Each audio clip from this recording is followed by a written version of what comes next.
Hello students, welcome to class 8। बच्चों, ये है हमारी नंदिनी हिंदी पाठ्य पुस्तक और इसमें हमने पाठ 1 जग जीवन में जो चिरमहान नामक कविता है जो कि सुमित्रा नंदन पंत जी ने लिखी है। इसको हमने पढ़ा था और समझा था। आज मैं आपको इसमें नोटबुक में हमें किस तरीके से इसका वर्क करना है ये मैं आपको समझाती हूँ। ये हमारी फेयर नोटबुक और हम इसमें पाठ 1 जग जीवन में जो चिरमहान, पाठ का नाम आपको जरूर डालना है इसमें। पाठ 1 जग जीवन में जो चिरमहान। अब हम इसकी कुछ पंक्तियां लिखेंगे और उनका अर्थ लिखेंगे। जग जीवन में जो चिरमहान, सौंदर्यपूर्ण और सत्य प्राण, मैं उसका प्रेमी बनूं नाथ, जिससे मानव हित हो समान, जिससे जीवन में मिले शक्ति, छूटे भय संशय अंधभक्ति, मैं वह प्रकाश बन सकूं नाथ, मिल जावे जिसमें अखिल व्यक्ति। ये हमने इसकी 8 पंक्तियां लिखी हैं बुक में से यहां तक। अब हम इसका अर्थ लिखेंगे।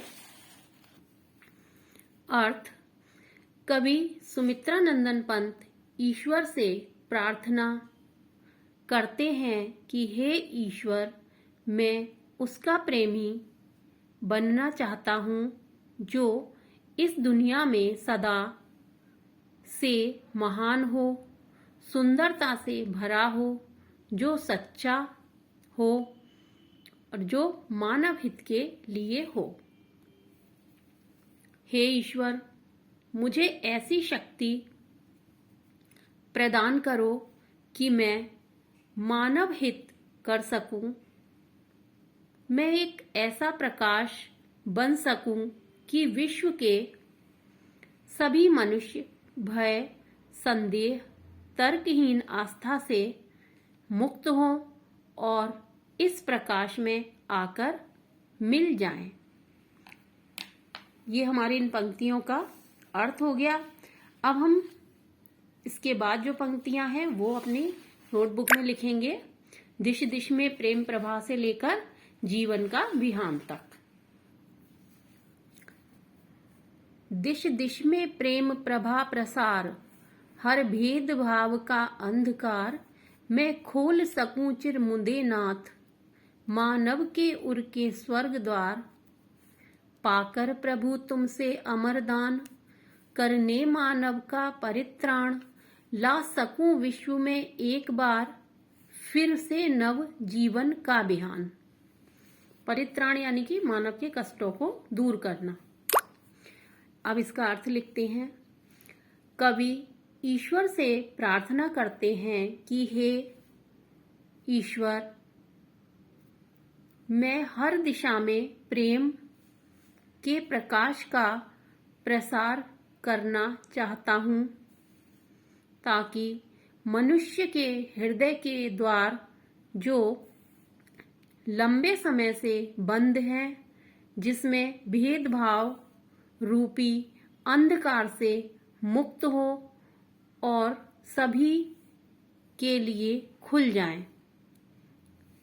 आगे कवि प्रार्थना करते हुए कहते हैं, कवि प्रार्थना करते हैं कि हे ईश्वर, मुझे अमर वरदान प्रदान करो ताकि मैं मनुष्य के कष्टों को दूर कर सकूं और विश्व में नए जीवन का नया सवेरा ला सकूं, जिसमें सभी मनुष्य अपना जीवन सुखपूर्वक व्यतीत कर सके। तो बच्चों, ये हमारी पंक्तियां हो गई और इनके अर्थ हो गए। और अब आपको अपनी नोटबुक में नीट एंड क्लीन वर्क करना है। उसके बाद हम अपना बुक का वर्क करेंगे। उसके बाद आपको यहाँ पर कठिन शब्द लिखने हैं और नेक्स्ट पेज पर आपको शब्द अर्थ लिखने हैं। ये आपका होमवर्क है, कठिन शब्द और शब्द अर्थ। कठिन शब्द आपके बुक में दिए हुए हैं। ये आपके कठिन शब्द हैं। ये आप कठिन शब्द लिखेंगे और उसके बाद शब्द अर्थ लिखेंगे यहाँ से। ये आपका होमवर्क है। अब हम अपना बुक का वर्क कंप्लीट करते हैं। यहाँ पर आपको कविता की पंक्तियां पूरी कीजिए। तो यहाँ पर आपको कविता की पंक्तियां पूरी करके लिखनी है, वो आप अपने ब्लैक पेन से कर सकते हैं। चलिए अब हम ये प्रश्न करते हैं, सही उत्तर पर सही का चिन्ह लगाइए। कवि किसका प्रेमी बनना चाहता है? सही उत्तर है सौंदर्यपूर्ण हो जो सत्य प्राण हो, यानी कि दोनों का सही उत्तर है दोनों। कवि ने किसके हृदय को खोलने की कल्पना की है? मानव की। कवि नव जीवन का लाना चाहता है, नया सवेरा। उसके बाद है हमारा सही कथन पर सही तथा गलत कथन पर गलत का चिन्ह लगाइए। हमें तर्कहीन आस्था को बढ़ावा देना चाहिए, गलत।